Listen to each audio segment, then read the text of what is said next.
Es un honor formar parte de esta. É um prazer estar aqui nessa primeira mesa, a segunda Michele Tarufo Evidence Week. Damos as boas-vindas a todas e todos, a meca do raciocínio probatório do mundo.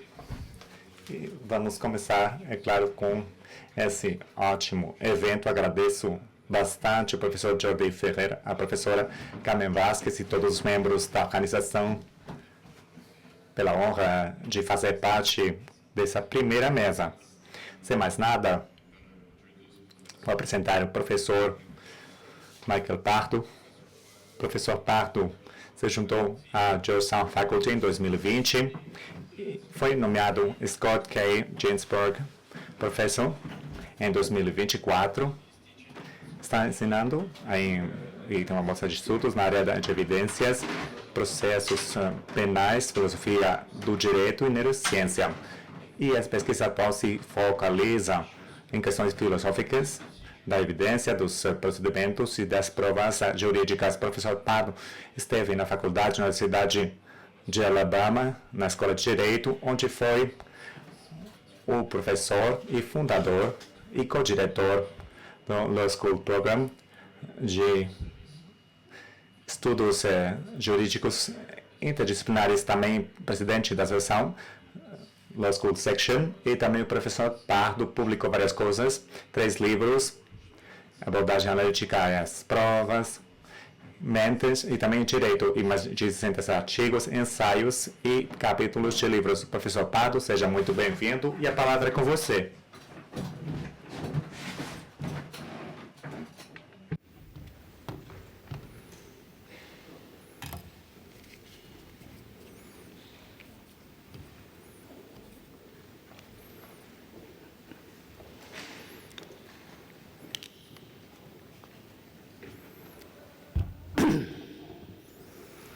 Thank you very much. Muito obrigado pela apresentação, muito obrigado aos organizadores pelo convite para participar desse congresso ótimo. Tópicos muito aprofundados, um grande leque de palestrantes do mundo inteiro. É uma sala grande. Estão me ouvindo esse volume? Estão me ouvindo? Que bom, ótimo. Tenho o prazer de conhecer, de me engajar com Michele Tarufo na conferência em Girona 2011 e também me engajar com ele em 2019 no simpósio no International Journal of Evidence and Proof, e agradeço essa oportunidade. É uma honra fazer a palestra nessa conferência com seu nome. É uma honra ter essa tarefa tão difícil de fazer a primeira palestra desse congresso. O tema de hoje é o relacionamento entre a epistemologia jurídica, por um lado, e o processo das provas. A epistemologia jurídica, a utilização dos conceitos filosóficos e ideias da epistemologia, por exemplo, os conhecimentos, a justificação, a segurança, a sensibilidade, para eliminar os aspectos das provas e evidências. O processo formal regulamentado pela lei das provas em fatos contestados e disputados que se demonstram para questões legais. Nossa discussão vai ser muito ampla para montar algumas possibilidades e restrições utilizando a epistemologia ou a filosofia em geral para entender a lei, o direito, para basear a discussão, a epistemologia do grande filósofo Larry Lauren como um exemplo, e depois vou aplicar as lições daquela discussão para trabalhos mais recentes da epistemologia jurídica. Mas vou começar apresentando alguns detalhes, uma imagem da prova jurídica e algumas das formas possíveis como a epistemologia pode eliminar esse processo. A discussão não é uma visão geral específica. Numeramente, eu vou apresentar uma visão específica. A epistemologia jurídica pode ser que contínua com a lei, o direito das provas, ou relatos também do direito em geral. Nessa visão, a epistemologia traz um conjunto adicional de ideias, conceitos adicionais de outras disciplinas acadêmicas que podem ajudar para entender muito melhor a prova jurídica e também a crítica para aprimorá-la também. 2 precauções antes de eu começar. Meu foco é exclusivamente formação de metodologia pode contribuir para entender o direito. descrevo a epistemologia jurídica como contínua com as evidências e a teoria das provas em geral. Referências W.B. Quainson, a noção da filosofia como que contínua da ciência.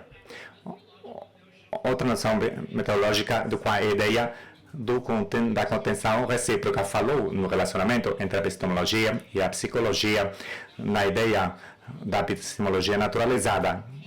A epistemologia tem o teoria, utiliza a psicologia e outras informações empíricas e a psicologia simultaneamente também pesquisando e que contém aspectos da epistemologia.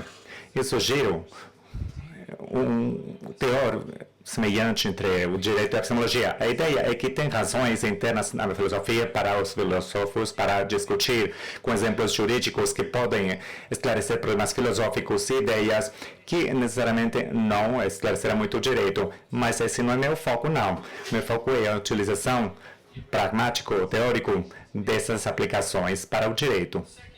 Em segundo lugar, meu foco vai ser sobre a prova jurídica como acontece nos Estados Unidos.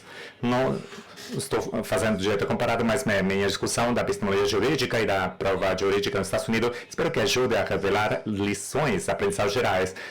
E como vou enfatizar uma parte do desafio e uma extensão potencial de aplicar a epistemologia para a prova é a mesma modelização ou a péssima descrição das práticas, regras e doutrinas que tornam a prova jurídica que seja difícil segundo as jurisdições. Vou utilizar estándares dos Estados Unidos como exemplo, estándares probatórios.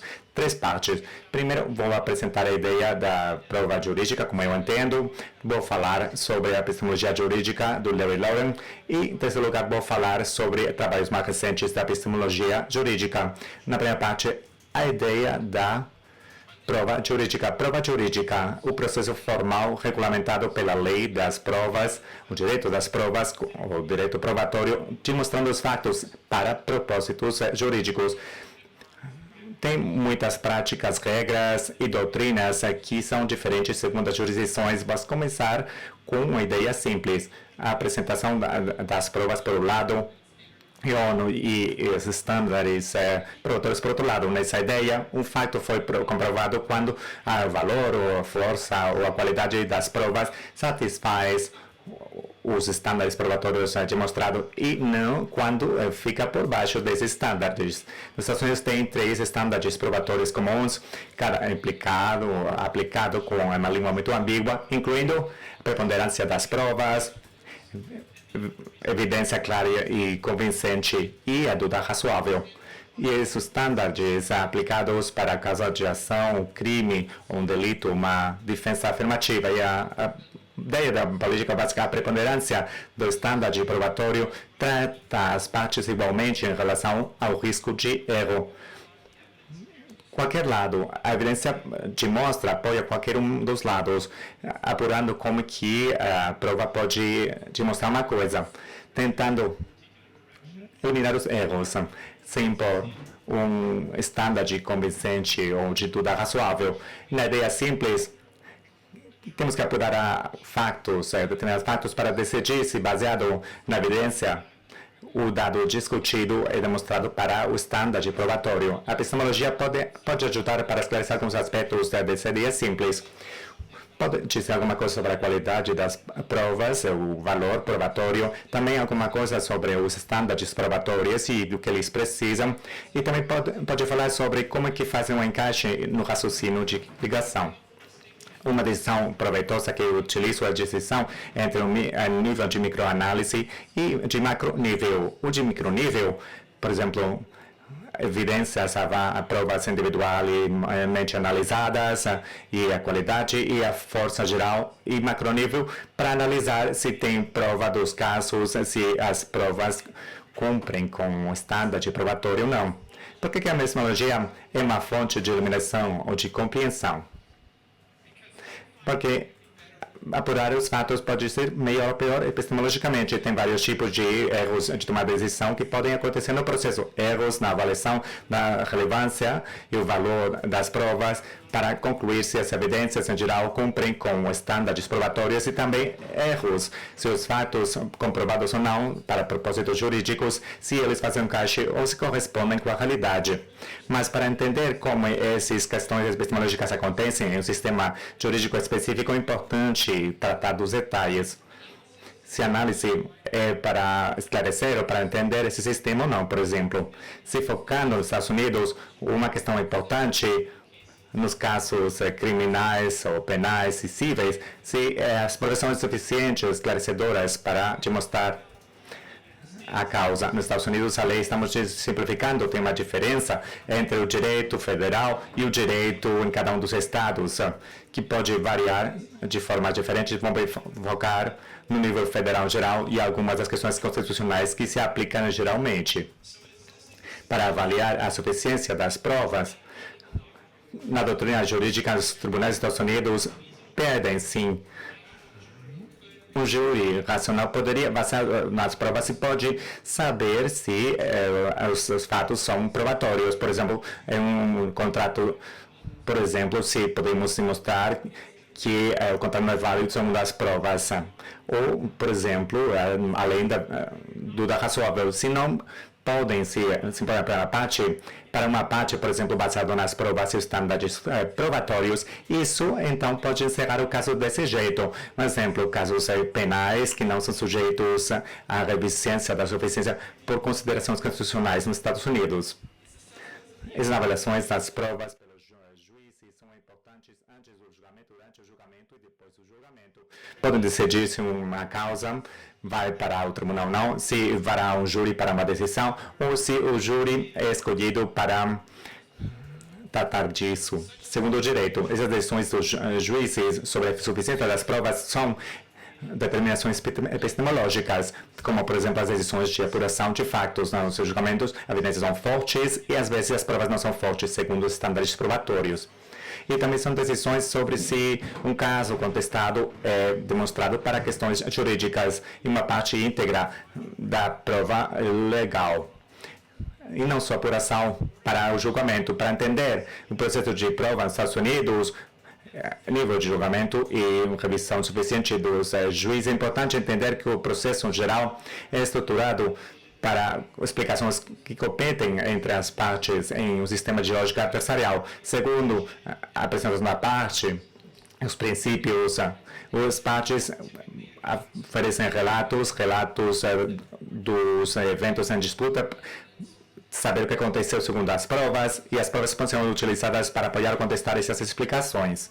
Segundo a teoria de plausibilidade que nós temos defendido como a questão descritiva, podemos entender melhor os estándares probatórios como limiares explicatórios durante o processo. A preponderância do estándar probatório precisa de melhor explicação dos vários relatos, impondo uns limiares mais altos. Por exemplo, uma explicação possível, uma dúvida razoável, mesmo se não for melhor do que a explicação do Ministério Público. Em um artigo, What Makes Evidence Sufficient, nesse artigo, o juiz avalia a suficiência epistemológica das provas segundo as considerações explicatórias, explicando, por exemplo, se um júri razoável poderia explicar melhor do que a alternativa segundo as provas. É importante observar 3 detalhes importantes sobre esse processo. Primeiramente, o limiar para a suficiência epistemológica é mínimo.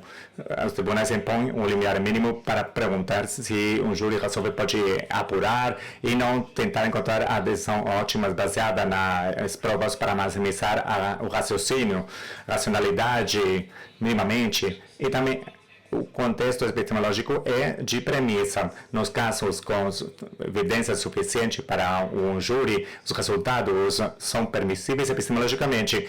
As provas são suficientes ou apropriadas para apoiar qualquer achado.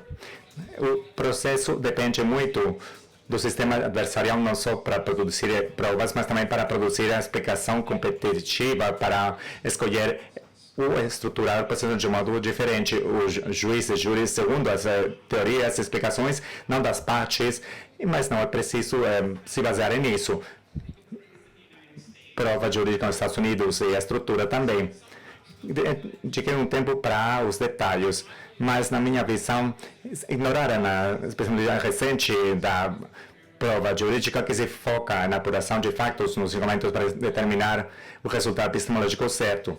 Esse foco se esquece do conteúdo geral, a evidência é suficiente ou não, e quando os fatos são demonstrados ou não para propósito jurídico. A epistemologia pode oferecer razões para a crítica aos fatos e às práticas, mas quando é utilizado para eliminar ou para ajudar a entender aspectos da prova jurídica, arrisca a modelização. A modelização é errônea, também errada, segundo o contexto. Meu plano é passar dessa imagem da prova jurídica nos Estados Unidos para falar na epistemologia jurídica, para me focar primeiramente nos detalhes e, em geral, Larry Lauren, e depois falar em trabalhos mais recentes.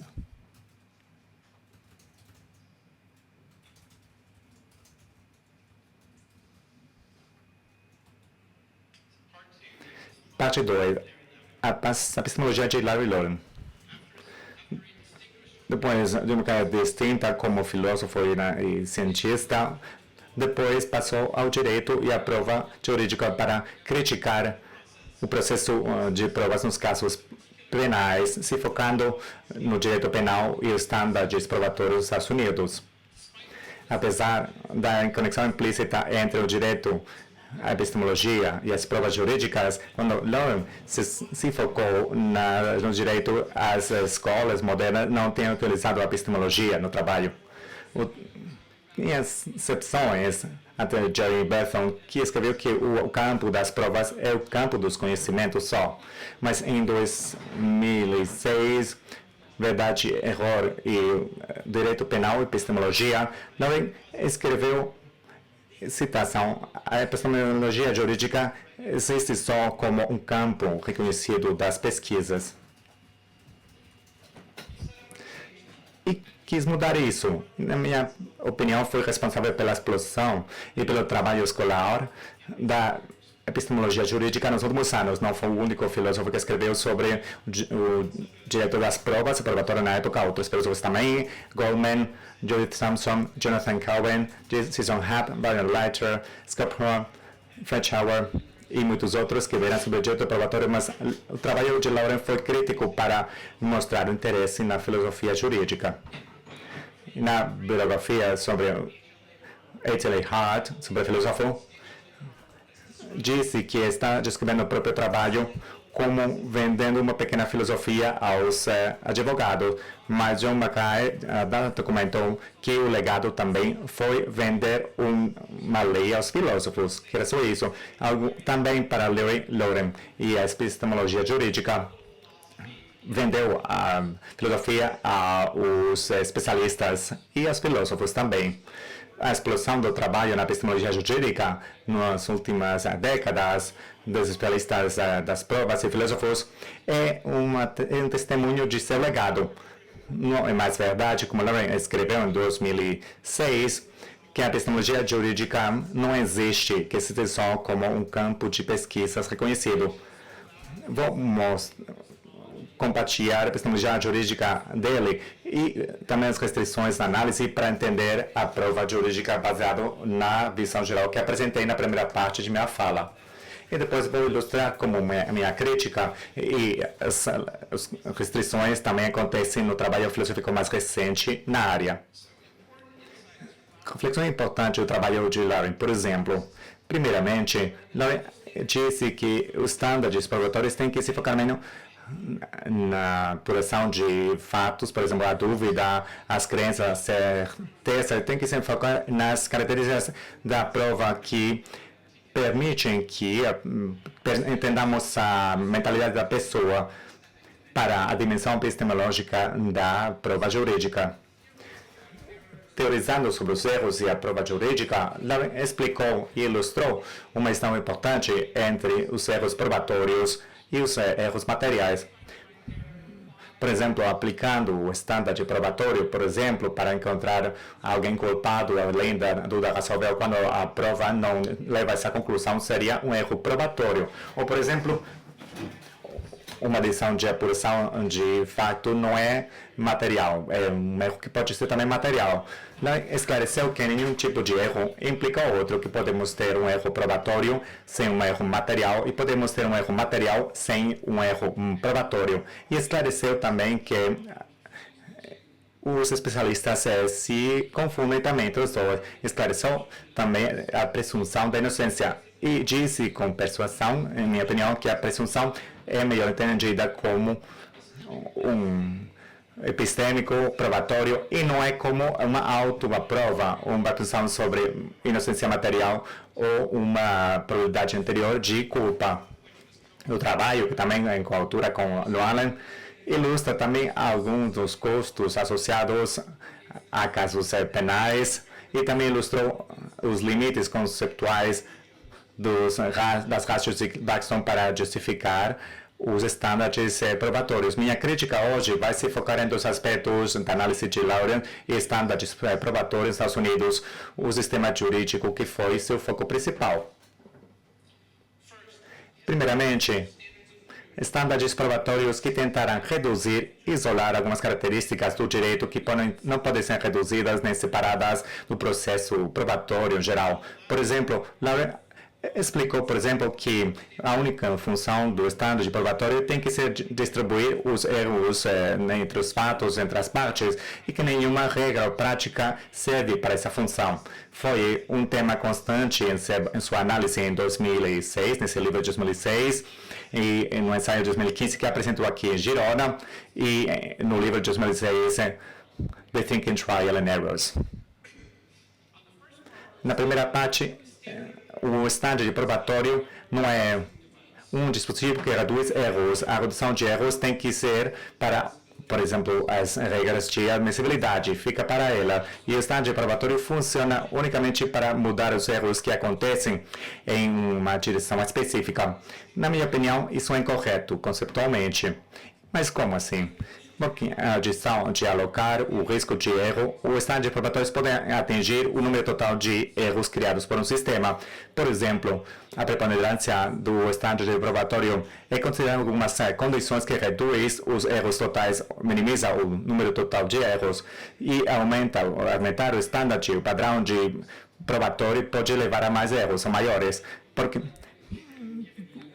tem as provas, mas também podem ser consideradas falsas pela lei, pelo direito. Na segunda parte, comentou que a alocação de erros tem que aparecer no estándar probatório e que todas as regras e práticas probatórias que têm um efeito assimétrico, por exemplo, que favorecem um lado, por exemplo, o Ministério Público, a defesa, que isso tem que ser retirado.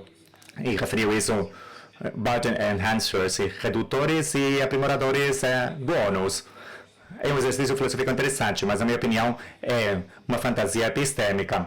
E seria quase impossível eliminar qualquer regra ou prática que sistematicamente pode ajudar mais uma parte do que a outra. E o fato de que muitas das regras são coisas constitucionais dos Estados Unidos estabelecidas, privilégios estabelecidos. Também na análise da questão tem dúvidas, mas parece mais realista, mais proveitoso do ponto de vista de especialistas probatórios para falar do risco dos erros e o estándar probatório como um componente, porque outras restrições também são relacionadas à análise.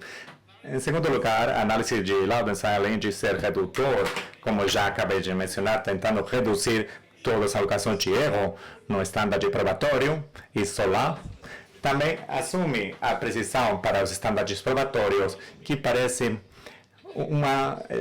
que desilude, e a estrutura probatória que eu mencionei também no início aparece. Crítica além da dúvida razoável pela imprecisão e pela linguagem vaga. Em seu lugar, não tem uma informação verbal específica, mas disse que os estándares podem ser informados pelas várias frequências e danos associados às convicções falsas e as equidades falsas. A análise também assume que um estándar probatório preciso pode ser desenvolvido, que vai produzir o rácio desejado disso.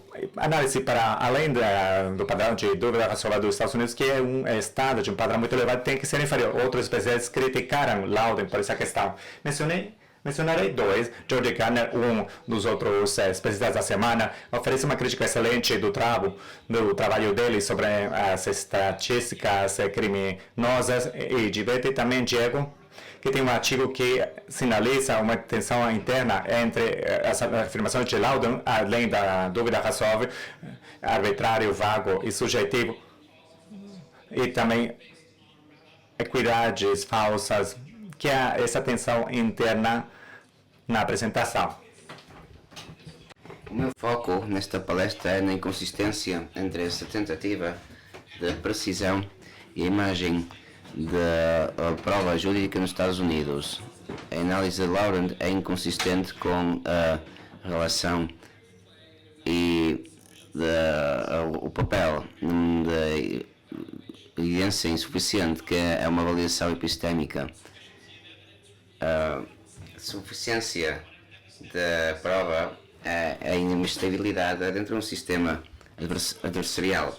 Mas qual é? O ponto de vista era mudar práticas não explicadas. Não exatamente na minha visão.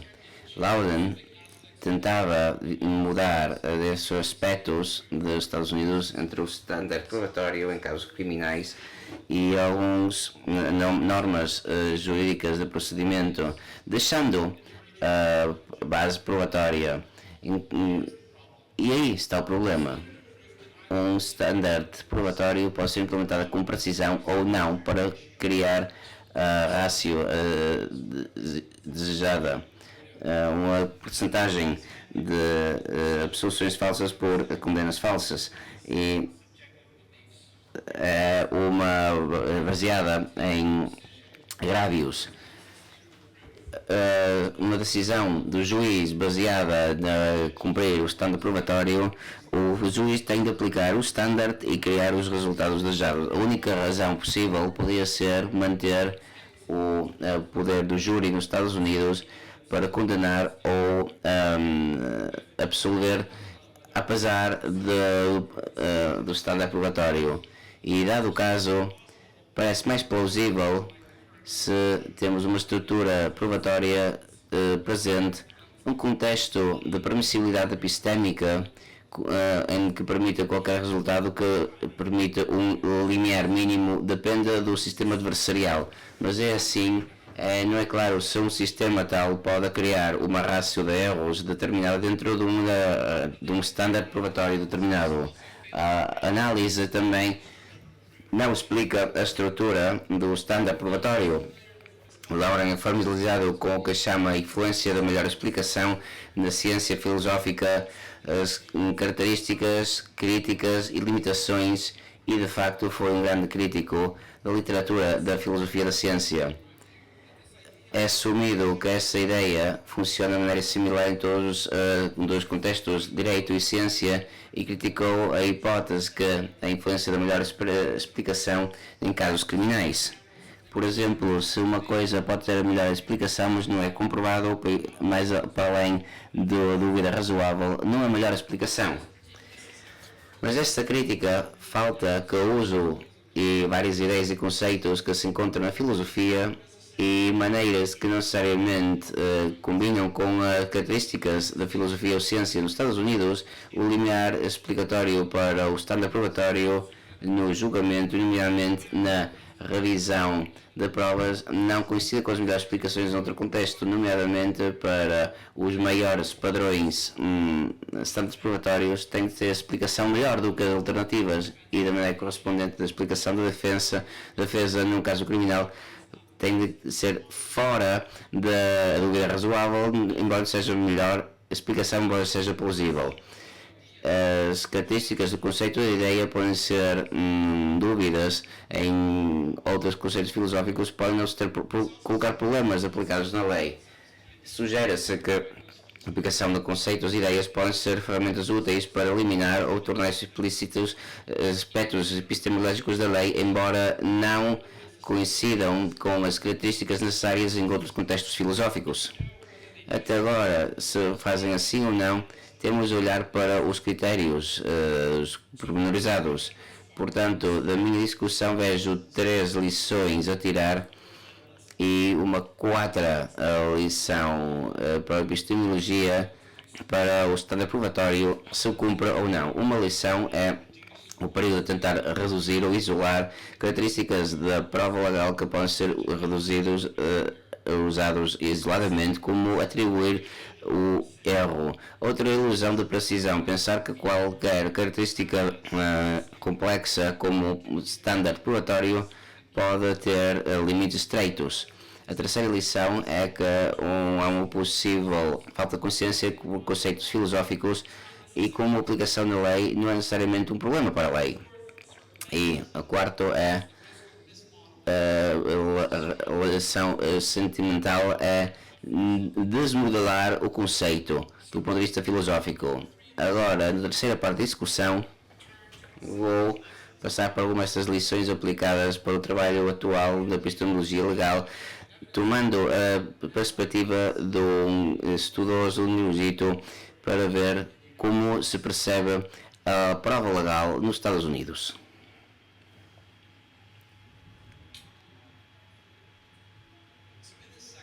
Nesta secção vou focalizar em 4 exemplos: prova estatística, preponderância do standard probatório, a segurança epistémica e o conceito de conhecimento. O primeiro exemplo afeta a ampla literatura de filósofos relativamente à evidência estatística e a diferença entre a prova estatística e não estatística.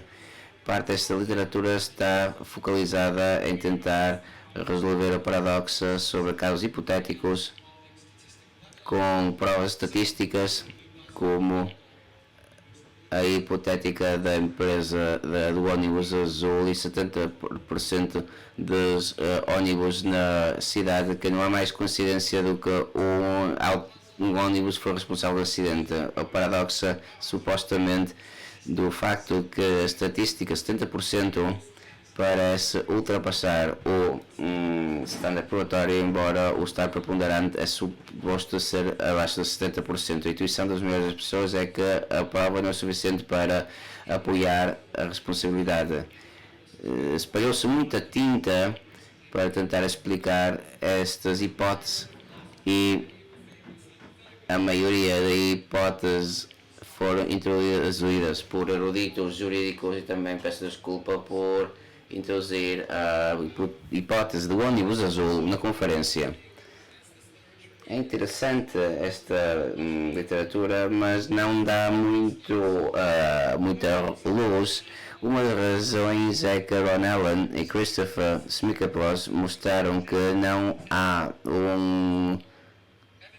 uma distinção entre a prova estatística e não estatística no case law dos Estados Unidos, e isso é uma estatística entre a prova fiável e não fiável. Portanto, o objeto para explicar na literatura foram intuições sobre as hipóteses e não refletem a realidade legal. Mas mesmo tomando o valor, não há nenhum paradoxo a explicar se a minha imagem inicial da prova legal é certa. Isto demonstra porque não há uma paradoxa. Começou a haver uma paradoxa devido ao surgimento de duas premissas. Uma, que a estatística 70% é o valor probatório da prova, e segundo, que o standard probatório é um limiar probabilístico de 50%. Mas se nenhuma das premissas é certa, então não há nenhum paradoxo. E nenhuma premissa é certa na imagem que apresentei. O estado probatório depende das aplicações concorrentes e, na dúvida delas, em lugar de paradoxas, as hipóteses simplesmente são casos sem especificar, sem suficiente informação sobre o caso a decidir-se de uma maneira ou outra em termos do que fazer. Se é assim, isto poderia explicar porque, apesar de toda a tinta deitada, não há consenso sobre a solução destes problemas. Esta literatura apresenta algumas limitações que mencionei antes daquilo que está em discussão. É muito redutiva em tentar capturar qualquer coisa essencial sobre a evidência da prova estatística, demonstra a ilusão de precisão que o valor probatório, estándares probatórios tentam ser definidos, e falha o standard probatório nesta explicação. Esta discussão pode parecer válida filosoficamente e pode ajudar a explicar as intuições e ser similar às paradoxos de lotaria na filosofia, mas não nos conta muito sobre a prova nos Estados Unidos. Deixando de lado a evidência da estatística, a prova estatística, a epistemologia puxa outras ideias interessantes sobre o standard probatório e características da prova jurídica. O segundo exemplo afeta as contas filosóficas sobre a preponderância do standard probatório. Boa parte da literatura filosófica não acerta os modelos e falham algumas das características que expliquei anterior, como a estrutura explicatória do processo probatório, julgamento de adequacia ou não e as explicações comparativas. Eu vou chamar a atenção para duas exceções da literatura epistemológica por Sermos e George Gardner, respectivamente, que podem chegar a permitir uma conclusão e que se eliminam um ao outro e fazem de maneira diferente, adaptando um quadro alternativo de epistemologia que liga com o facto que a prova jurídica é comparativa no ponto de vista que se baseia em explicações alternativas, mas as duas versões não capturam acuradamente alguns pormenores importantes. Portanto, a preponderância da prova do estado probatório na teoria mantém-se igual em relação ao risco de erro. E na prática, a averiguação de factos é mais adequado. Os responsáveis da ligação fática podem não considerar outras alternativas e a suficiência da prova para ver se um júri razoável pode encontrar outras explicações adequadas. Segundo Moses, o facto é provado pela preponderância da prova se o responsável pela ligação fática sabe que o fato não disputado é maior de 50%, ou seja, se o responsável pela ligação fática tem de saber que o incriminado não acredita razoavelmente. Qual é o problema? Em termos práticos, a lei pode achar um fato demonstrado pela prova e a prova suficiente para apoiar esta prova com falta de conhecimento, e que é importante em relação ao risco de erro. Em outras palavras, colocamos o risco na parte com o ônus probatório, que também não só em casos civis, mas também em incriminados casos criminais afeta, e também a preponderância afeta se uma prova aceita ou não. Portanto, um fato acha que uma explicação de uma parte é melhor, o juiz pode achar que essa averiguação é razoável e a parte ainda perde, porque a responsável por averiguação fática não sabe se a probabilidade é maior de 0,5. Em ambos os casos, ninguém sabe qual é a probabilidade real do fato em disputa.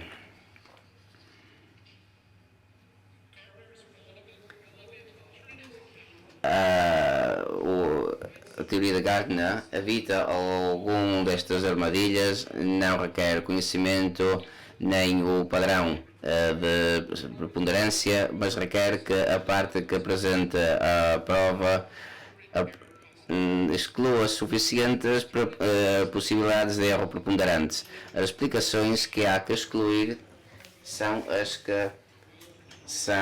que citam mais significativamente preponderadamente e as que o juiz vai esperar ver, e aquelas que o pesquisador vai apresentar com maior dúvida. Esse enquadramento filosófico requer, de um ponto de vista, que as partes têm o ônus de probatório e coloca demasiado risco de erro nessa parte, porque requer que o fato seja cumprido pela preponderância da prova e o responsável pela obrigação fática tem de excluir que isto seja apresentado pelas partes.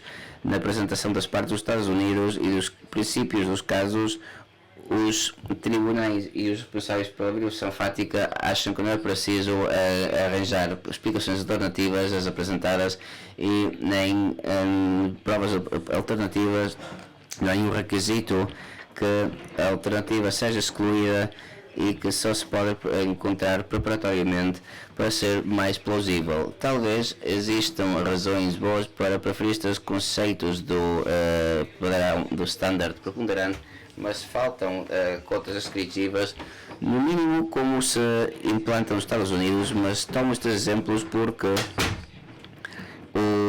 os relatos de standard probatório na literatura, nomeadamente, captam algumas estruturas explicativas, mas falham os princípios dos Estados Unidos e colocam os erros que se desviam dos standards.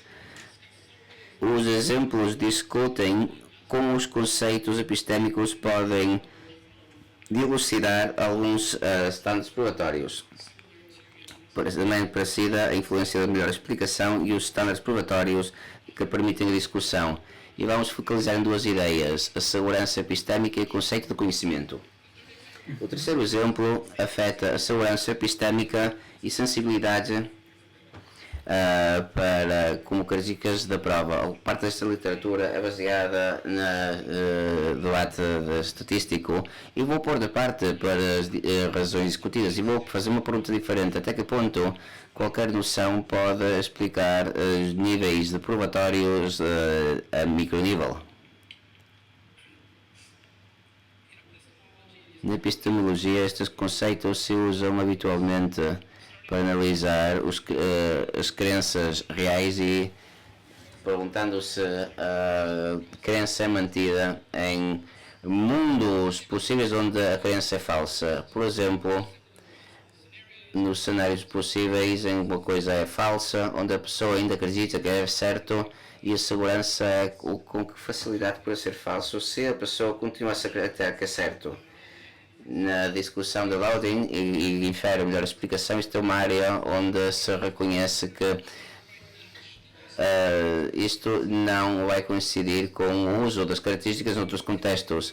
No direito não se sabe se nos referimos diretamente a uma prova como a identificação do testemunha, certo ou não, mas podemos perguntar se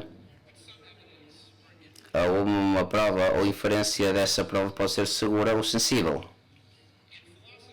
Na filosofia, que os mundos possíveis ou que os cenários contam como mais próximos e podem ser complicados e contestados se consideram as hipóteses discutidas, se consideram explicações alternativas pelas partes, embora não contem em análise filosófica.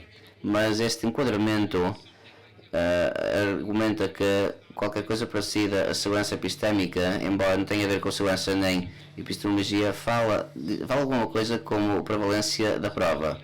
Suponhamos que tenhamos um testemunha de um crime que identifica o suspeito como perpetrador, mas se qualquer gráfico foi apresentado à frente, mesmo assumindo que no cenário a identificação foi certa, a identificação tem um baixo valor probatório, em parte porque não é certa, pode ter sido falsificada porque foi mostrar uma fotografia e não o perpetrador. Como explica o filósofo Jon Krakauer, a segurança epistémica é a fiabilidade de umas situações contrafáticas e da responsabilidade por situações contrafáticas é suficiente para prova jurídica, nomeadamente se as partes discutem que a situação é certa. A sensibilidade não fala tanto do valor probatório porque a norma mais possível que as provas determinadas falsas podem não ser certas, mas a sensibilidade chama atenção para outras características da prova, se existe, se o cenário mais certo possível, mais próximo, é falso ou não. E nestes exemplos, a segurança articula alguns aspectos do valor probatório e também, mesmo se não conhecida como a segurança e epistemologia, e também se algum valor probatório maior do que a segurança, outras palavras, o conceito pode eliminar a prova legal sem ser uma característica ou ser um requisito para capturar todo o risco e o valor. Por outro lado, como disseram alguns filósofos, é demasiado redutivo na focagem para aplicar a epistemologia. O quarto e último exemplo afeta o conceito de conhecimento. O conhecimento é mais um exemplo onde a prova legal pode partilhar algumas características, apesar dessa falta de coincidência, pode ajudar a eliminar aspectos da prova legal.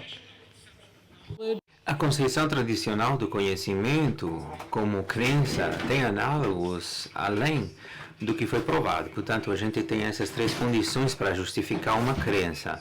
Estamos falando de vereditos, estamos falando também de verdade como objetivo, como alvo. As crenças vereditos têm também algum compromisso epistêmico, talvez não são crenças, podem ser coisas para aceitação, como o Jory já tem arguído, e depois também há algumas justificações sobre o nível de justificação não é suficientemente forte para o conhecimento, e portanto temos características que têm analogias semelhantes, apesar de os vereditos não exigir crenças e têm níveis de justificação. Na epistemologia, essas condições, que são três, justificam o que é uma crença verdadeira, mas não tem conhecimento suficiente se há uma diferença entre a prova e a verdade. Por outro lado, é a mesma situação como Hermann Gerier e toda a literatura tão conhecida em relação a todos os casos. Podemos, portanto, falar que temos alguma coincidência acidental em relação aos vereditos. Um exemplo extremo é, portanto, o arguído, que tem provas falsificadas por parte dos policiais, mas também é culpado. E, portanto, parece que temos evidências falsificadas para o culpado, e a evidência é verdade, mas temos problemas para a semelhança entre, por exemplo, como é que podemos fazer esse aspecto, ou do contrário, não é, portanto, demonstrado para justificar a evidência e a verdade, para que um sucesso no veredito seja, portanto, entre a verdade e a prova.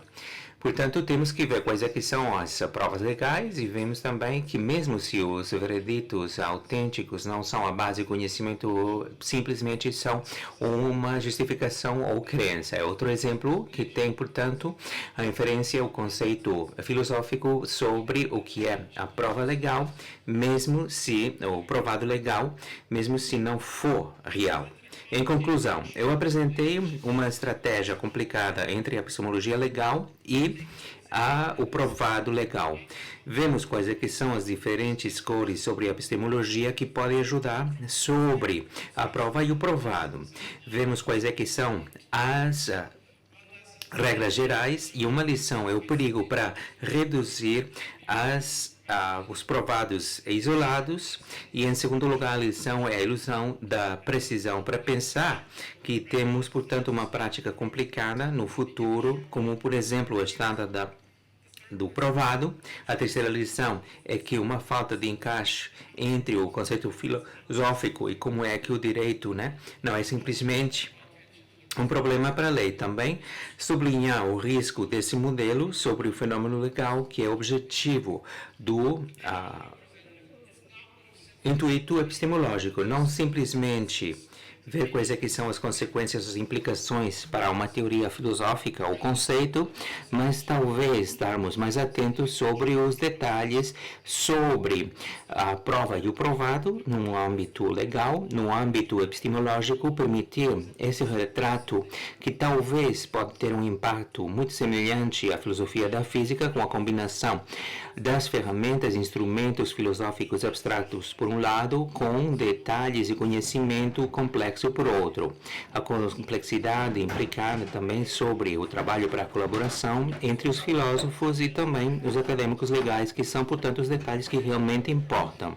Simplesmente gostaria de salientar o que Lauren falou. Parece que temos uma abordagem semelhante. As teorias da filosofia da ciência, por um lado, ele pegou em todos os detalhes da prova e do provado nos Estados Unidos para tratar, ver como é que podemos observar melhor a situação. Em conflitos como estes, exatamente o que estamos instigando aqui é oferecer a possibilidade de trocas e de mudanças, não simplesmente para saber quais é que são os caminhos para ter a certeza, mas no mínimo eu tentei da minha parte. Obrigado.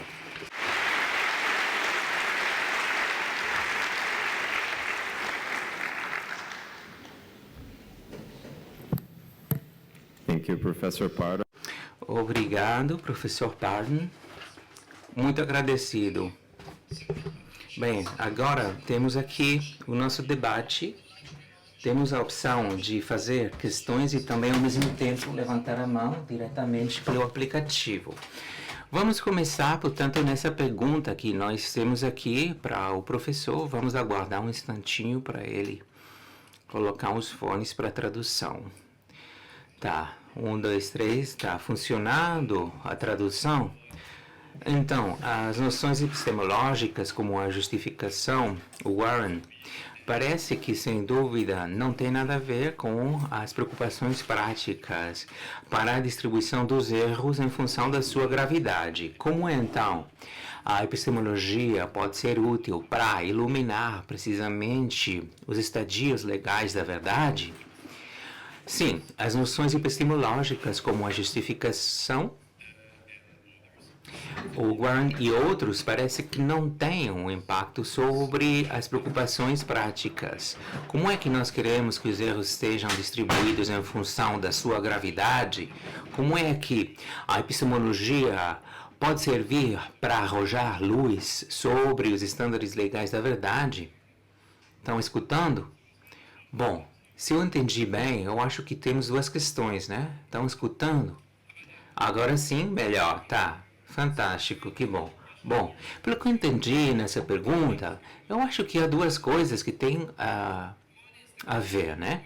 Em primeiro lugar, qual é que é a conexão entre as ideias epistêmicas e o que é a verdade, portanto, a exatidão dos fatos. Não estou vendo, portanto, nenhuma tensão nesse sentido. A maior parte das ideias epistêmicas para o serviço da verdade. E como é que pensamos justificar o veredito é mais, portanto, mais próxima da verdade que aquele veredito que não foi justificado.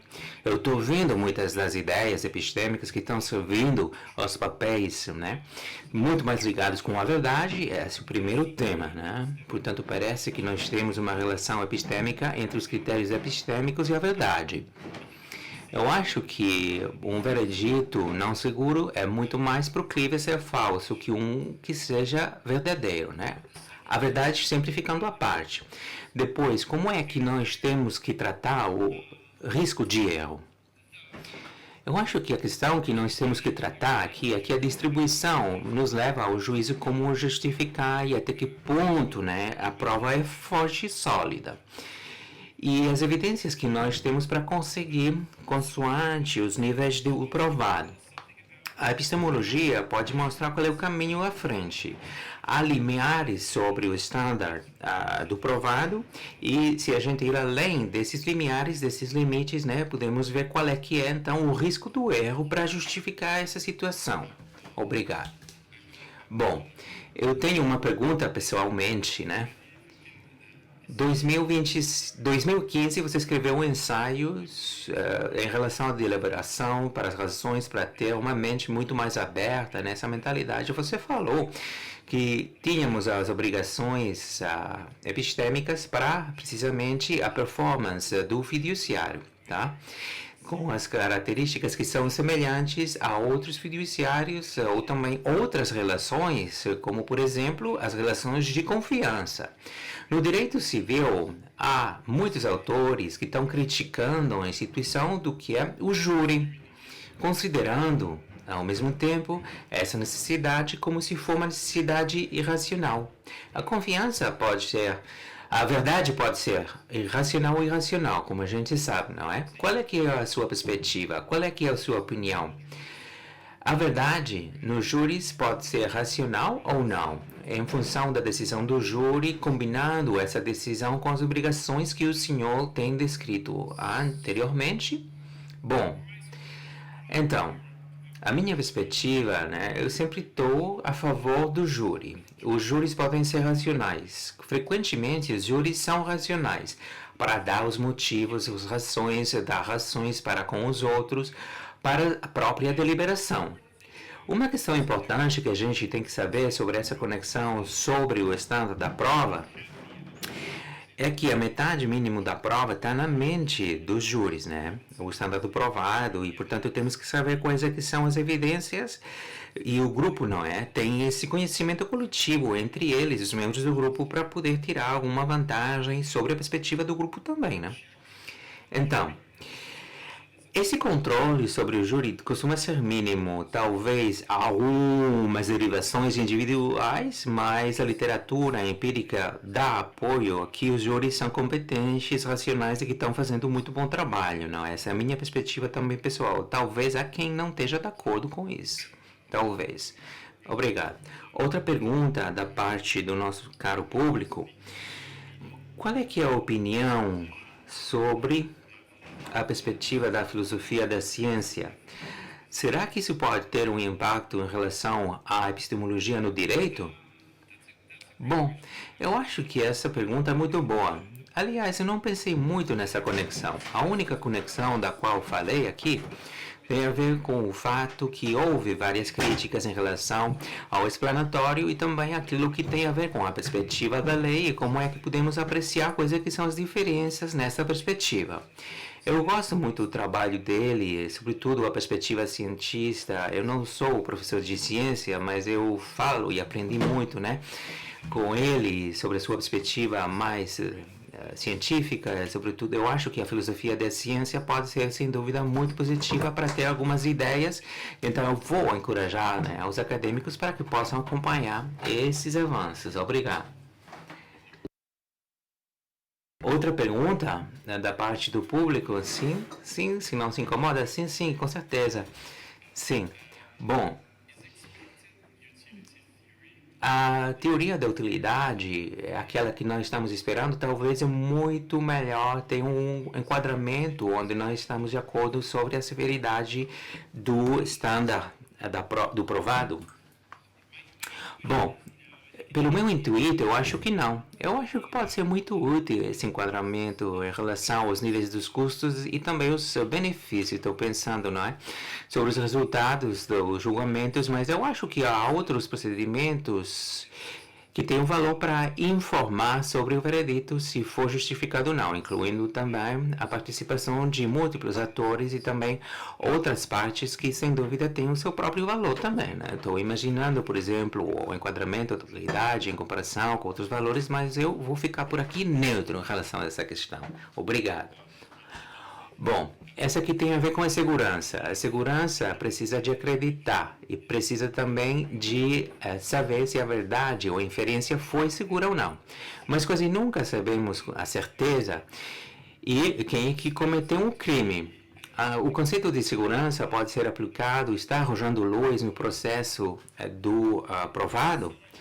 Eu acho que, bom, para ter alguma ideia desde a perspectiva do direito, a gente tem que reconhecer o que é a ideia do conceito com o qual estamos trabalhando. Será que a segurança, do ponto de vista epistemológico, por essa própria ideia, estamos assumindo a verdade ou não? Será que é verdade? Não é verdade? Portanto, a perspectiva da questão tem que ser diferente. Se for verdade,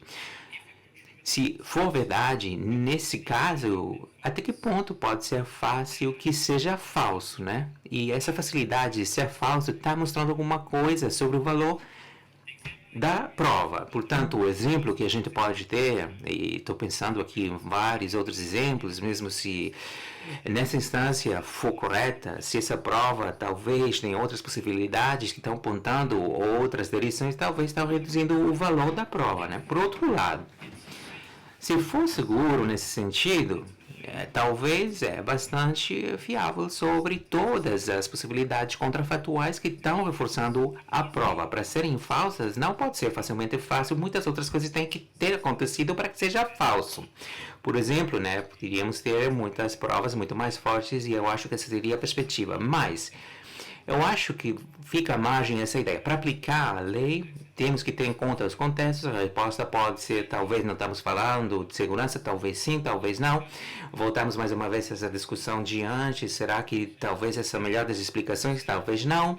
E, portanto, eu acho que temos que ser flexíveis para reconhecer que talvez pode haver uma falta de acordo em função das instâncias e podemos ter visões muito mais profundas em função das características do provado. Perfeito. Bom, sim, portanto está combinado. Não sei se tem alguma pergunta, podem perguntar em espanhol, podem levantar a mão diretamente pelo aplicativo e vamos, portanto, passar a palavra. E aí o professor pode também, né, escutar a tradução, por favor. Mas outra pergunta da parte do público: será que temos alguma semelhança ou relação entre segurança e a ratio de probabilidade?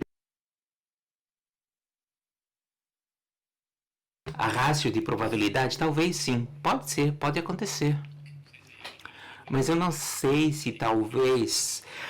A resposta que eu vou dar vai ser coerente. Não são a mesma coisa. Essa ratio não é a mesma. Porém, eu acho que a ideia de ratio de probabilidade contém a ideia que talvez, né, a prova desse fato da verdade e vice-versa, em comparação é verdade, não é verdade, né?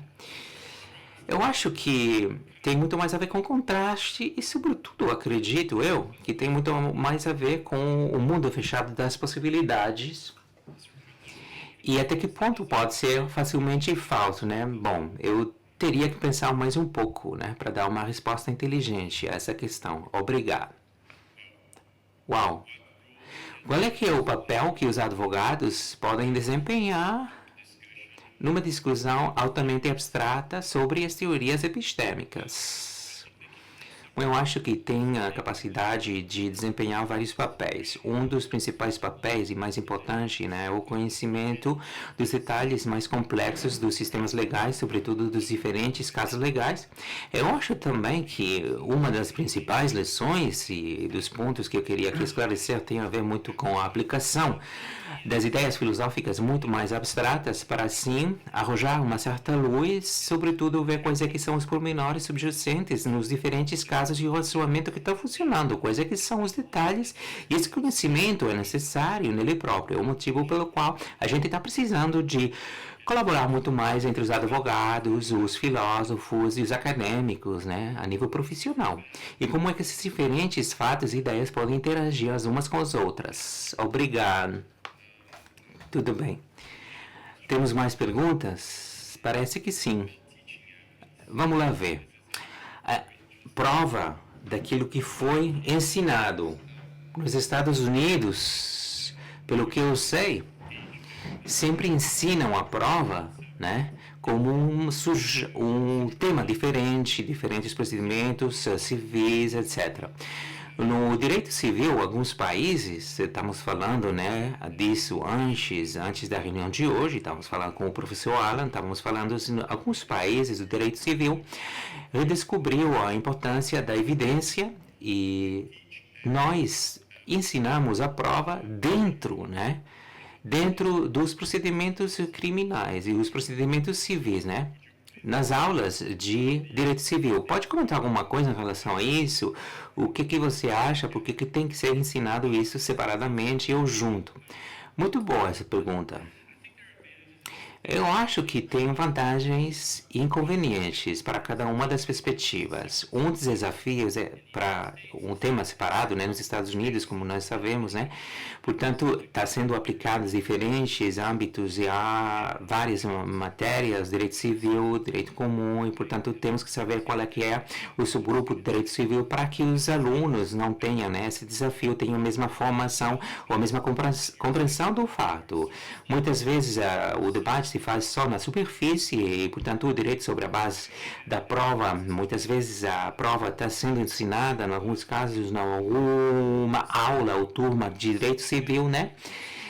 E, sobretudo, a matéria dos temas sobre as evidências providenciais, e eu acho que, bom, estamos eliminando, né, esses limites e essas fronteiras. Obrigado.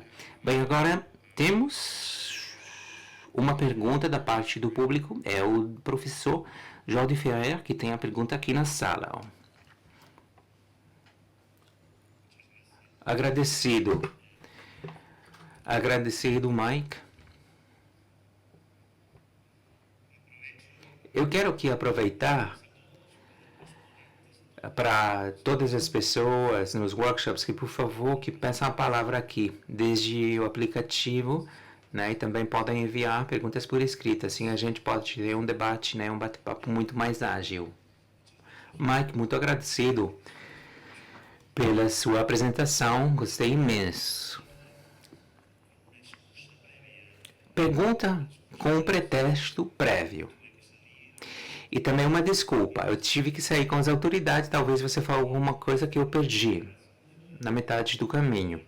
Consoante a teoria de Laurie Land, eu quero perguntar a você uma questão que tem a ver com um dos comentários do Larry, uma das principais inquietações, talvez obsessões do Larry, nessa relação entre os estándares do provado e as regras assimétricas, as regras procedurais assimétricas. O Larry falava se os estándares do provado têm a função de distribuir o erro, talvez tenha aqui algum problema, sabe? Bom, eu acho que você falou também sobre isso, né? Vimos que temos algumas dificuldades para a distinção do erro. Eu prefiro falar da distribuição do risco do erro e não da distribuição própria dos erros, sabe? Mas ele falava, se os estándares do provado têm a distribuição e a função de distribuir o erro, então não teríamos que ter regras procedurais assimétricas que ao mesmo tempo também têm um impacto sobre a distribuição dos erros, de tal forma que estão alterando a decisão política que nós tomamos na distribuição do erro através do estándar do provado. Portanto, a proposta dele foi erradicar qualquer das regras assimétricas sobre os recursos, assimetria sobre a exclusão do provado para uma parte ou outra, né? Eu acho que isso faz sentido, faz todo sentido desde a arquitetura epistemológica, porém tem problemas graves do ponto de vista das garantias procedurais e dos direitos. Quero saber qual é a opinião que tem o senhor. Agradecido pela pergunta, simplesmente quero começar. Em relação ao comentário que você fez no início, eu acho que a questão do risco do erro ex ante, mais do que falar ex post, erro ex post. E, portanto, tudo tem a ver muito mais a ver com os fatos, mas eu acho que na ausência desse conhecimento vale muito mais a pena falar do risco do erro. E, portanto, o meu intuito é mais ou menos o mesmo, né?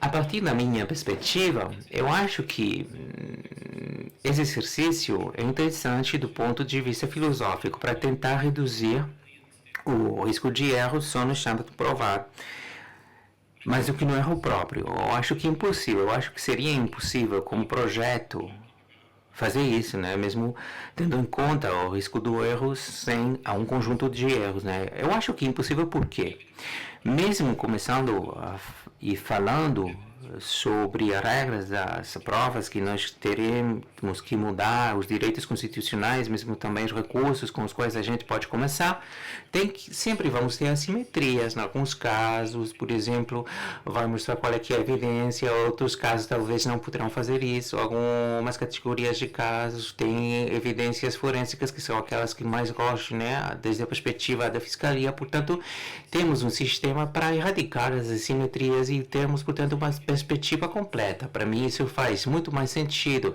Se a gente está falando de erro e estamos falando de risco, fazer isso com o sistema no conjunto. O estándar provado é só um componente, mas todas as práticas, todos os procedimentos têm, portanto, sempre esse erro de risco, de certa maneira. Portanto, temos que falar, né, do risco do provado em concreto. Muito bem. Agradecido, Dr. Jorge. Agradecido, muito obrigado também, Michael. Agora sim, vamos passar a palavra. Desculpe, porque não sei pronunciar o seu nome. É o Bart Berheit, é isso?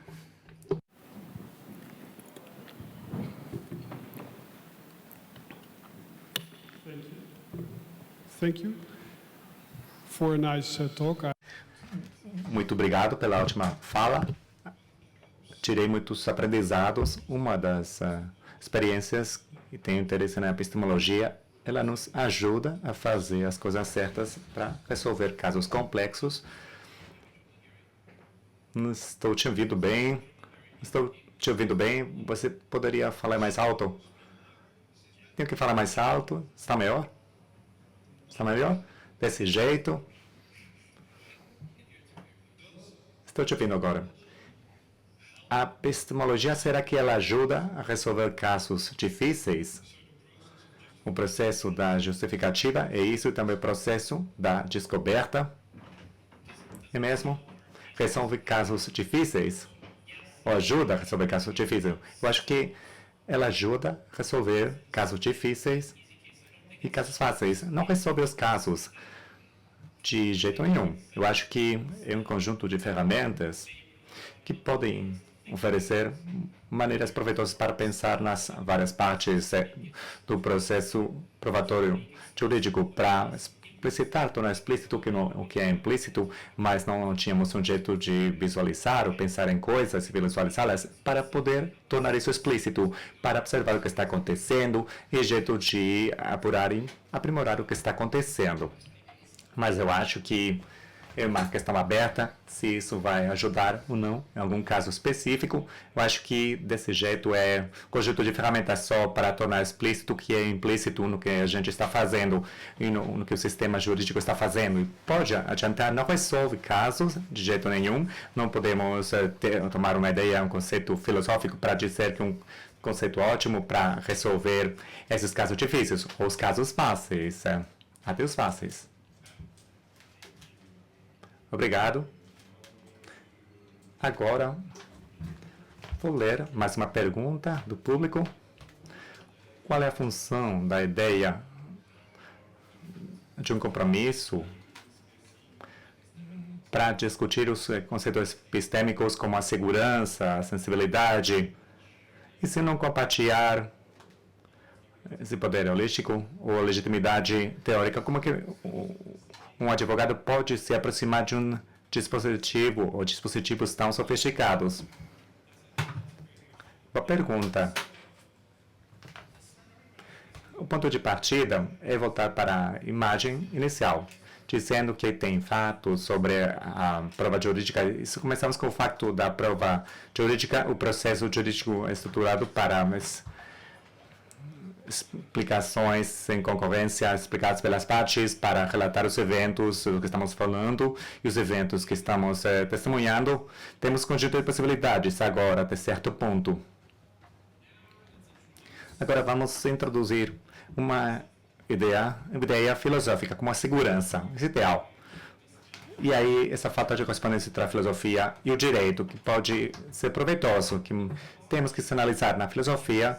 Como eu disse, é difícil e é contestado, é difícil apurar quais mundos possíveis estamos analisando. Essa ideia, por exemplo, como a questão colocada, que não ajuda muito, é teórica, não é legitimamente teórica. Mas no processo probatório, temos um conjunto de explicações possíveis, e podemos pensar nessas explicações como mundos possíveis que estamos considerando. E é isso.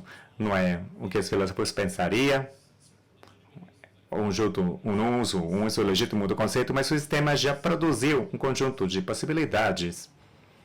E agora podemos tomar essa ideia quão fácil essa crença ou essa peça de provas poderia ser falsa, por exemplo.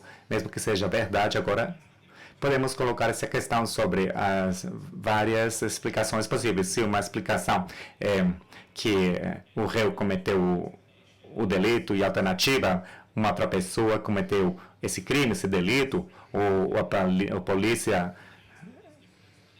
criminou o réu, podemos tomar essas provas e até que ponto seria fácil que uma coisa seja verdade ou o contrário. Qualquer uma é possível. Isso fala sobre a prova. Tem esse valor probatório adicional no sentido.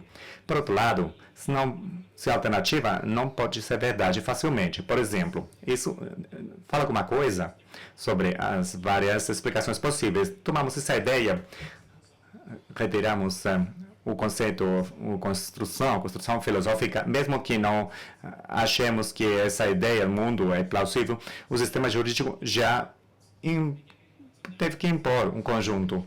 E aí tem uma conexão possível. Podemos tomar a ideia e impor isso na explicação para ter uma ferramenta para tornar explícito um aspecto do que está acontecendo no processo. Obrigado. Florência Rimoldi, ela deseja colocar uma questão? Microfone, a senhora Florência.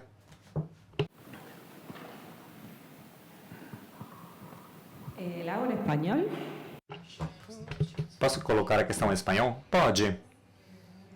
Para retomar uma ideia que ficou de fora explicitamente da palestra. Agora tem a interpretação. Tenho que repetir a pergunta? Pode. Retomando. Pode se levantar? Obrigado. Muito obrigado. Obrigado a eu. Eu queria pedir para aprofundar essa ideia que ficou de fora da palestra, que é o relacionamento ou as consequências que podemos tirar a partir dos processos jurídicos para a epistemologia. Isso em relação a alguns exemplos dessa falta de correspondência. Está me entendendo bem? Eu posso perguntar em inglês, se quiser. Eu posso perguntar em inglês, se quiser. Se quiser, pode. Está funcionando? Alguma coisa não está funcionando? É estática. Estou ouvindo estática. Estática. Estou ouvindo estática no fone de ouvido. Em inglês, então, está ouvindo estática. Então, você disse explicitamente que você vai deixar de fora dessa discussão, que vai deixar de fora, ou seja, o contrário, do direito para a epistemologia. Que isso fica de fora. Fica de fora, mas segundo os exemplos mencionados sobre essa falta de correspondência entre as ferramentas teóricas e a prática, também podemos utilizar isso para pensar que não são teorias boas na epistemologia. Por exemplo, a precisão ou os conhecimentos que envolvem, por exemplo, a civilidade e tudo mais. Estou me questionando se você aceita essa qualificação, essa qualificação possível. Agradeço a pergunta. Aceito, não tenho visões específicas sobre se essa falta de correspondência ajuda ou não, por questões filosóficas, mas é uma possibilidade. É claro que sim. Nossa. Uma pergunta agora de alguém que você conhece, eu acho. Sou um grande fã dele. Eu acho que você também. Professor Ronald J. Allen, a palavra é com você.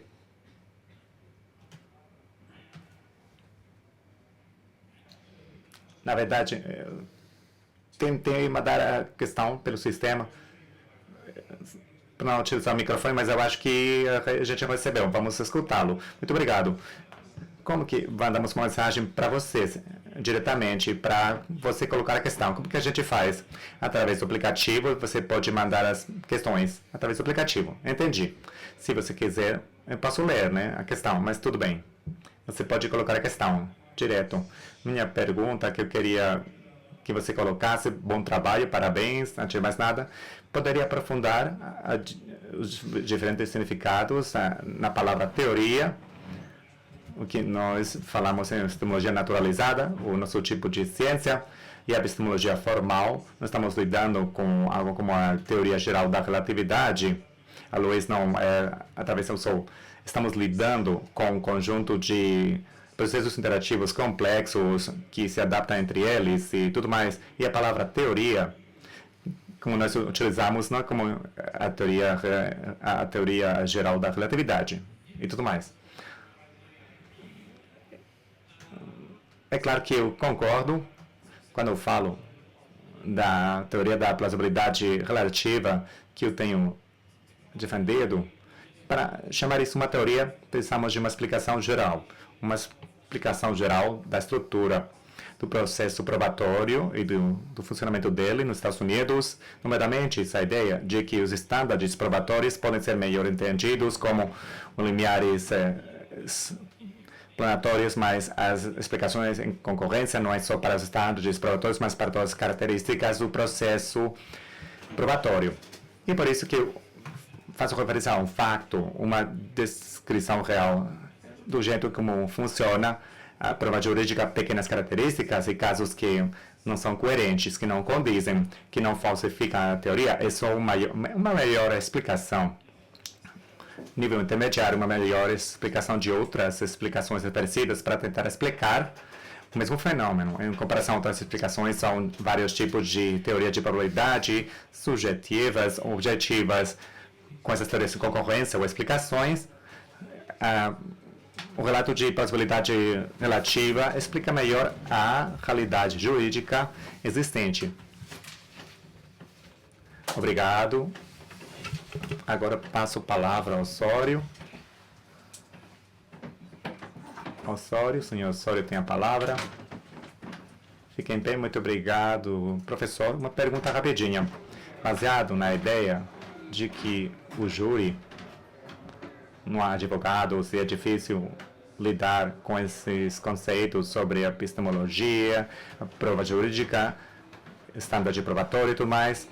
Mas pensando na medida prática, em uma medida prática, seria possível que o júri pudesse ser formado antes da eleição do júri sobre esses conceitos para melhorar o nível de racionalidade, o nível de análise da prova, tentando reduzir os erros no sistema norte-americano nessa área? Uma pergunta. É uma questão empírica complexa. Se qualquer alteração do júri, das instruções do júri, pode melhorar a racionalidade ou a exatidão do que o júri já está fazendo, eu acho que é possível, sem dúvida, introduzir alguns tipos de ideias, pode aprimorar a apuração de fatos, mas eu sou cético em dar instruções ao júri. Mas o processo, eu acho que hoje está funcionando bem. Em relação a algumas das ideias que eu mencionei, eu acho que há um problema potencial.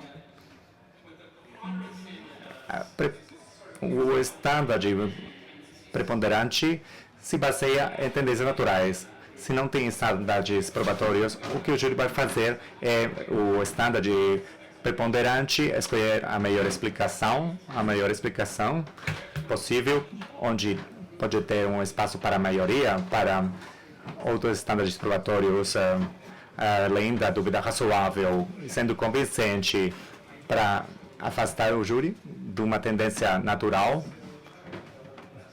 não para desenvolver a melhor explicação, mas se a explicação for pior do que o Ministério Público, é boa para colocar uma dúvida razoável. Isso permite pegar a realidade, o que o júri faz é avaliar as explicações de concorrência, tornando isso mais explícito. Isso pode melhorar o processo, mas eu acho que é uma questão empírica muito complexa que temos que pesquisar. Mas obrigado. Uma pergunta do professor Hermes Sanetti Júnior, do Brasil. Hermes, não sei se você...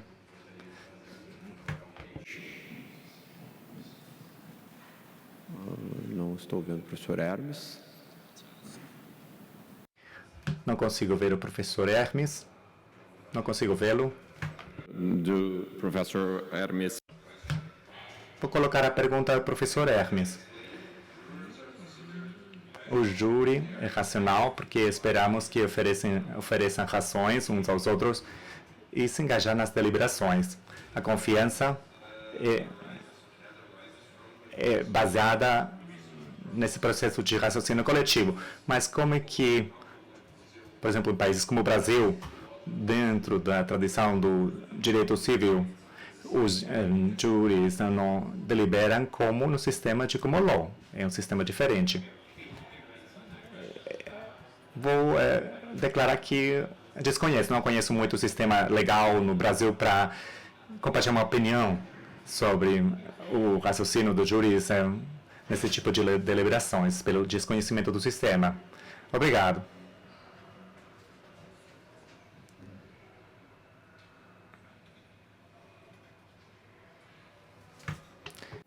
Vitor, acá. Isto aqui? Uma pergunta do lado, só para esclarecer. Só para esclarecer a pergunta sobre o sistema do Brasil. Está ouvindo? Está falando inglês. Hermes, aqui, o Hermes.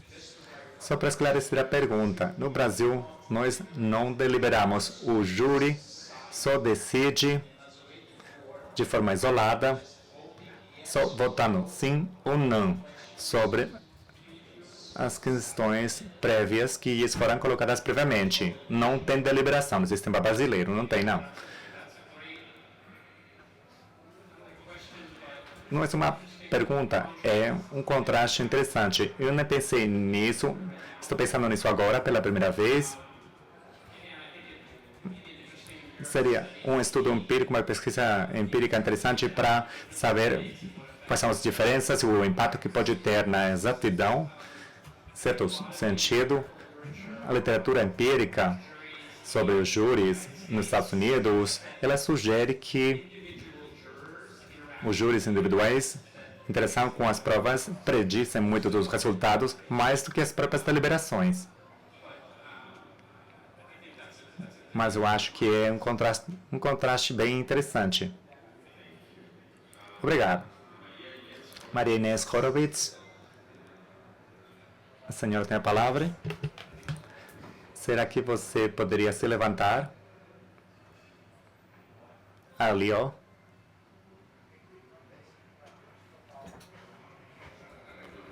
Vamos tratar da questão da tradução. Se quiser, pode colocar em espanhol. Vou falar em inglês. Pode se levantar. Espanhol ou inglês? À vontade. Mas eu posso tentar em inglês. Mas também pode colocar a questão em inglês. Já tratamos da questão da tradução. Professor Michael Pardo, é uma questão que me preocupa bastante já há tempo, e a importação do modelo norte-americano em nossos países, que não contamos com o mesmo sistema. Não temos o common law, é diferente, e isso é extremamente importante na área do processo penal. Tarufo disse, ele criticou bastante o sistema norte-americano porque ele achava que não buscava operar para a verdade, mas antes a concorrência entre oponentes, rivais, e importante é a habilidade, a expertise, principalmente dos advogados, o melhor relato. Os relatos contrastantes que você mencionou, muitos deles podem não ser verdade. Importante ganhar, é vencer. Não se preocupar com a verdade. Em nosso sistema, pelo menos na teoria ou legalmente, é muito importante a verdade dos enunciados fáticos da acusação. E aí, até que ponto a epistemologia dos Estados Unidos, até que ponto ela é mais um desafio, como você sugere, na prática, como que você avalia funcionamento na área penal processal penal. Ou seja, a questão da apuração da verdade mesmo, como que ela funciona e, portanto, a importância da epistemologia, do conhecimento, como enfrentar esse problema, se depara com esse problema, com o problema de que os advogados não apuram a verdade, não buscam a verdade, mas só vencer nos Estados Unidos. E essa é a questão. Muito obrigado pela pergunta. Uma pergunta ótima, mas bem difícil. Eu não estou preparado para falar com uma pessoa superior, para falar nos detalhes de outros sistemas jurídicos. É dizer que uma sua ambivalência sobre o sistema adversarial nos Estados Unidos, pior ou melhor, mas parece uma assunção do enfrentamento das partes, se eles acham que é a melhor forma de alcançar a verdade a partir das provas, mas isso falha em casos específicos, com clareza, e não fica claro como que podemos lidar com isso para melhorar ou não a situação. Minha abordagem metodológica é diferente, pelo menos nessa palestra, pensando nas aplicações da epistemologia, e estou tomando um sistema que eu tenho. Como funcionam as provas jurídicas nos Estados Unidos, como eu descrevi, depende muito do sistema adversarial, não só para produzir provas, mas também explicações, com esse suposto de que o processo vai produzir resultados, que ele vai levar à verdade. Pode ser falso, tem outros jeitos de aprimorar o processo, é claro, mas eu acredito, meu ponto de partida é o seguinte, eu acredito que temos que aprender ainda muito sobre como o processo probatório funciona. Eu acho que a epistemologia está nos ajudando a aprender o que está acontecendo no campo, que eu acho que é importante como pré-requisito para alcançar alguma mudança, algum tipo de reforma jurídica, mas não sou um campeão do sistema adversarial. Eu não acho que seja o único sistema de buscar a verdade. Tem vários jeitos de organizar um processo probatório jurídico. O principal aprendizado que eu quero compartilhar com vocês é que para entender o sucesso desse sistema da prova jurídica, temos que enxergar todo o sistema, as várias partes, os vários atores que interagem, estudar isso e não tirar uma peça do sistema, por exemplo, o estándar probatório, o valor probatório e tudo mais, e tentar pensar que podemos fazer todo o trabalho só olhando para os componentes, para as partes. Muito obrigado, professor. Passo a palavra agora a Aguilera, que gostaria de fazer uma pergunta. Ali, ó, lá no fundo. Microfone, por favor. Muito obrigado, Michael, pela ótima palestra. Gostaria de sinalizar duas coisas, sucintamente. Uma coisa, se você acha que as considerações explicatórias podem ter um impacto, podem ser utilizadas em micronível, na análise do raciocínio probatório. Como que podemos utilizar a ideia das considerações explicatórias em macronível? E também, se eu entendi bem, no exemplo anterior que você deu, você diz uma das restrições dos Estados Unidos, no regime jurídico dos Estados Unidos, a restrição é que só consideram os relatos apresentados pelas partes. Mas eu entendo que você, Ron, toma o estágio probatório penal como a única explicação possível disponível para a prova, mas eu acho que você precisa considerar relatos alternativos compatíveis com os inocentes da acusação que talvez não sejam oferecidos pela outra parte. Eu acho que aí há uma tensão entre o que você disse e isso, mas são só duas ideias que eu gostaria de compartilhar. Muito obrigado pelas duas perguntas. Vou responder uma pergunta após a outra. Em micronível, podemos perguntar como que as considerações aplicatórias podem falar na relevância ou valor probatório. Se temos um conjunto de considerações em concorrência, essas explicações ajudam a estruturar quais provas são pertinentes e a fortaleza da prova para apoiar ou ir ao encontro dessa consideração explicatória.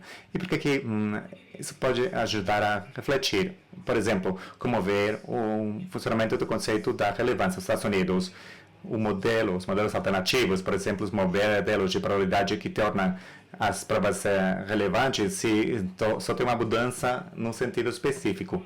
Mas o que a gente achou em casos, outros casos, que as provas podem ser pertinentes porque apoiam ou vão ao encontro de uma explicação, pode fazer parte das duas explicações. Também há um solapamento, esse tipo de provas que, para serem verdade, para terem sucesso, as duas partes têm que explicar isso, nem discrimina probabilisticamente.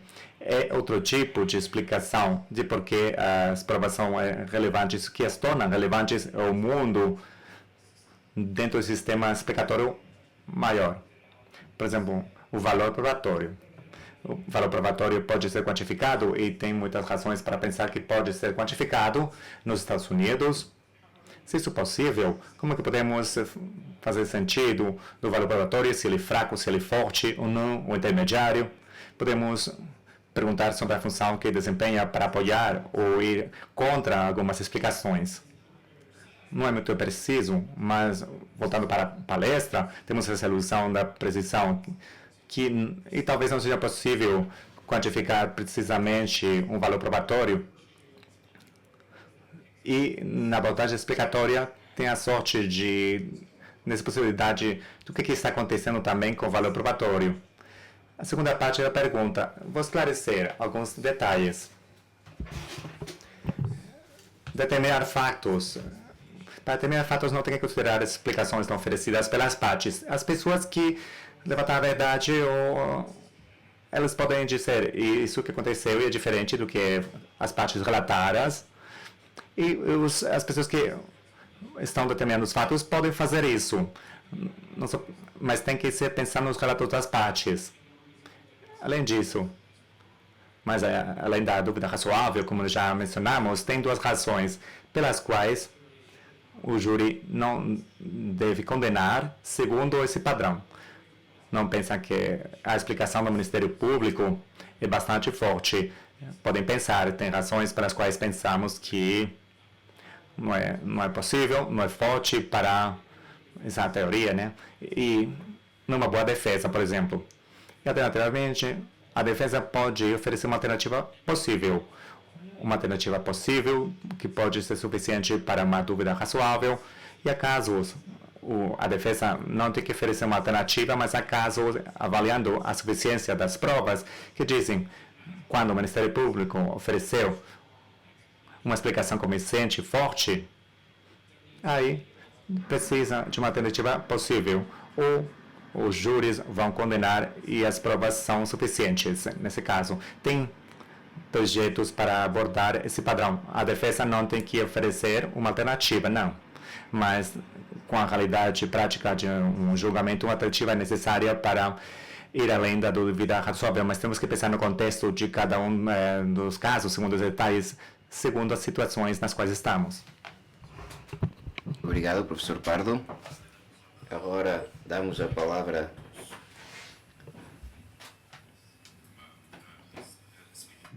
sim, vai falar espanhol. A minha pergunta é o que pensa da necessidade de saber, de conhecer a filosofia subjacente da epistemologia para formular uma crítica adequada a certas posições nas teorias epistemológicas. Por exemplo, a mim me parece que a ideia de conhecimento usada por Sarah Moss no seu documento não segue a ideia de uma concepção objetiva do conhecimento, como diz no fim da apresentação. Obrigado. Obrigado por essa pergunta.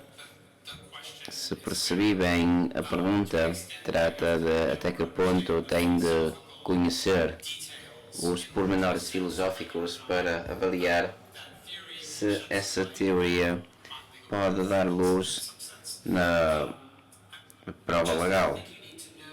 Bem, tem de conhecer uma parte dos detalhes para saber o que tenta elucidar. Também tem de conhecer suficientemente os detalhes filosóficos para saber como é aplicado ou não no contexto concreto. Acho que da perspectiva que eu estou tomando, o que tenho de saber é se essas ideias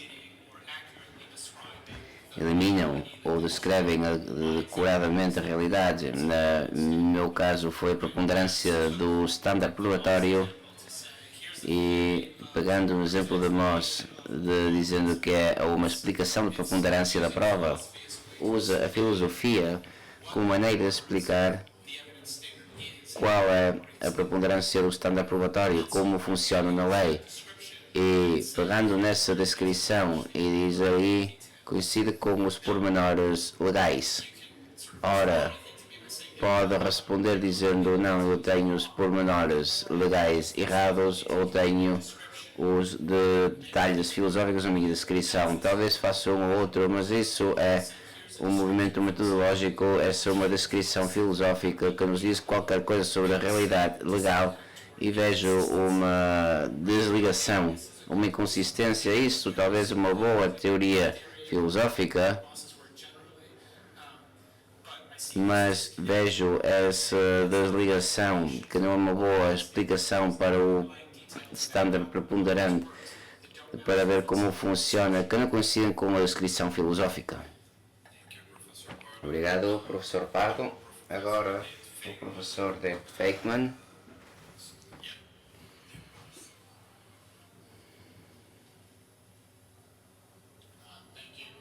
Obrigado, Michael. Gostei da sua palestra, porque quando você fala em standards probatórios, fala na atribuição de erros, até que ponto os juízes, no mínimo no sistema americano, considerar o impacto externo do erro.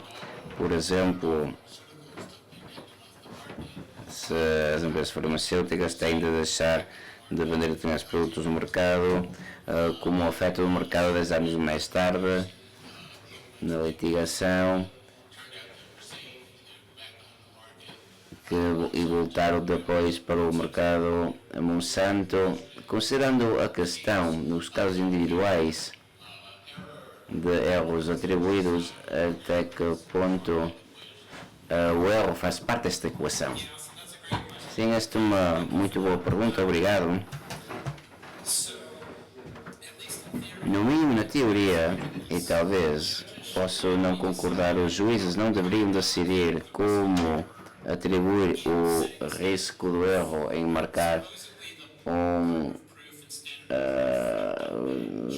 standard probatório, e onde os probatórios está probatório tiver um papel, e o Tribunal Supremo, da Corte Suprema diz que tem de fazer o processo, mas a doutrina geral, o standard probatório assim é a preponderância da prova, mas os juízes em casos individuais têm de decidir se a prova é suficiente ou não para cumprir a preponderância do standard probatório. Podem concordar ou não, e a preponderância da evidência pode ser válida e ambígua, e os juízes têm de avaliar se um júri razoável pode chegar a esta conclusão. Essas considerações têm de entrar.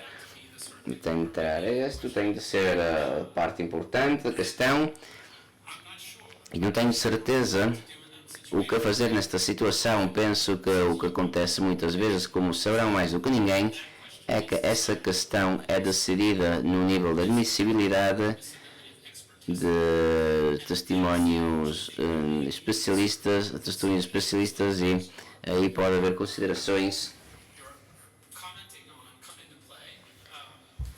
que entram, e talvez saiba mais do que eu, mas eu acho que isto é um problema até certo ponto na focagem, na abordagem dos Estados Unidos, da declaração especialista quando os juízes determinam a admissibilidade de uma certa maneira, mas acho que o standard probatório é assim e os juízes individualmente não deveriam alterá-lo do ponto de vista da doutrina.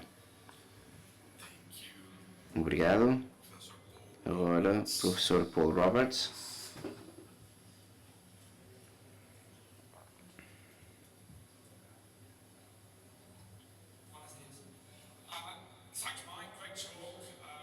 Muito obrigado. Foi fantástico, um início fantástico, uma grande conferência. Vou desiludir o seu comentário final porque não vou desconcordar consigo. Isto faz muito sentido para mim. A questão da tese, a hipótese é que sim, podemos aprender das ferramentas filosóficas, podemos utilizá-las, mas há que adaptá-las, não se podem pegar tal qual. Há que personalizá-lo para as ferramentas teóricas para atingir questões jurisprudenciais. Eu concordo completamente com isso, mas esta tentativa vai evocar um grande ceticismo, nomeadamente de pessoas que não são teóricos. Professores de evidência, de provas, os eruditos querem uma ilustração prática de como isso funcionará e parte disso vai aparecer para novas questões que vão aparecer, mas eu gostaria de comentar, gostaria que você comentasse um pouco mais de como usa este material na sua doutrina, porque o que tenho curiosidade é se da substância de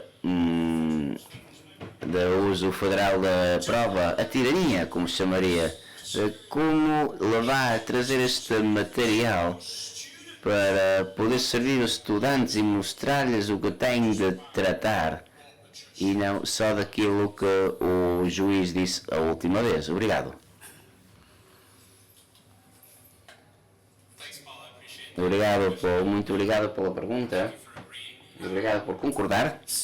Bem, infelizmente, quando ensino provas, ensino 2 cursos. Um básico, que são as normas federais da evidência, tirania, das normas federais da prova, como você disse, e depois um curso avançado de prova, e isso permite olhar mais em pormenor e contribuir também mais aspectos teóricos. Isto me dá a ocasião de falar um pouco de coisas como a inferência da melhor explicação, mesmo que no curso de provas básica das normas federais de prova falamos também coisas como a relevância e o valor e o que isto significa e o que significa a preponderância da prova. São estes conceitos, sendo tão vagos e ambíguos, e para estas ideias, uma das questões que tento chamar a atenção é essa ideia de tornar explícito o que já é implícito nas nossas práticas. E, portanto, quando meus estudantes e eu estamos falando sobre uma evidência, uma prova relevante ou não, ou se cumpre o standard de preponderância, se podem tornar explícitas ideias que são implícitas nos razoamentos, raciocínios dos juízes e dos advogados, e também se vê no case law, também no vê a Corte Suprema dos Estados Unidos vai resolver casos e diz que uma parte tem de demonstrar essa preponderância da prova, e diz aqui tem a explicação que é a explicação alternativa. Essas ideias nos dão vocabulário para falar no tipo de raciocínio que já está acontecendo.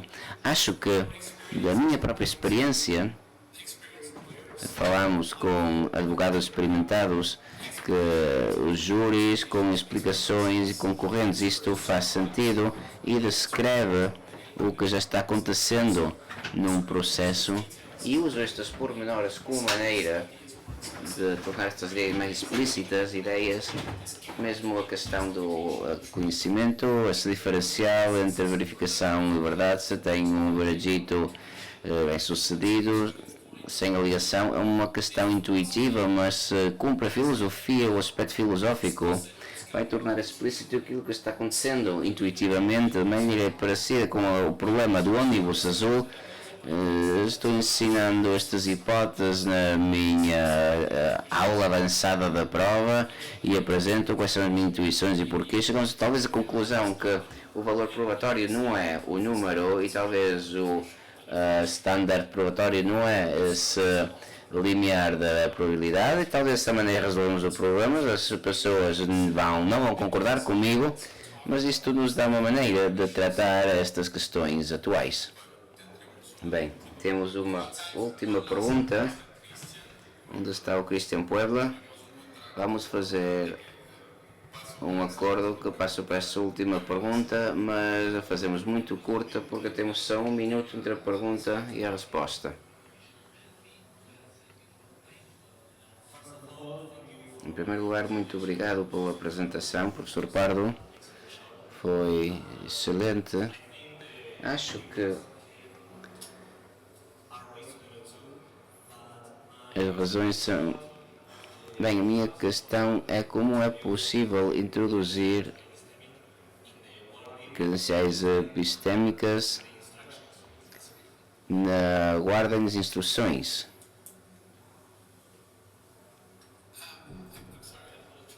Bem, tenho um problema em ouvir a pergunta. Poderia repeti-la, por favor?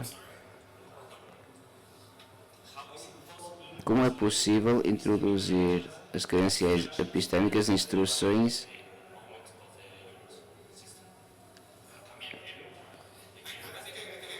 Acho que percebi a pergunta. O meu inglês não é muito bom. É que estou ouvindo interferências e é difícil ouvir sem os fones. Portanto, entendo como introduzir os critérios epistémicos nas instruções dadas a júris ou os razoamentos, os raciocínios dos júris ou dos juízes sobre a prova. Eu acho que ando com cautela com as instruções. Pode ser possível para explicar algumas dessas ideias de uma maneira que torne explicitamente algumas das decisões. Já mencionei explicações, mas pensando em outras ideias também, daquilo que poderíamos dizer, se ajuda, uma questão de segurança, sensibilidade, se tem evidência, se é falso, ou se ainda tem essa evidência. Os juízes, os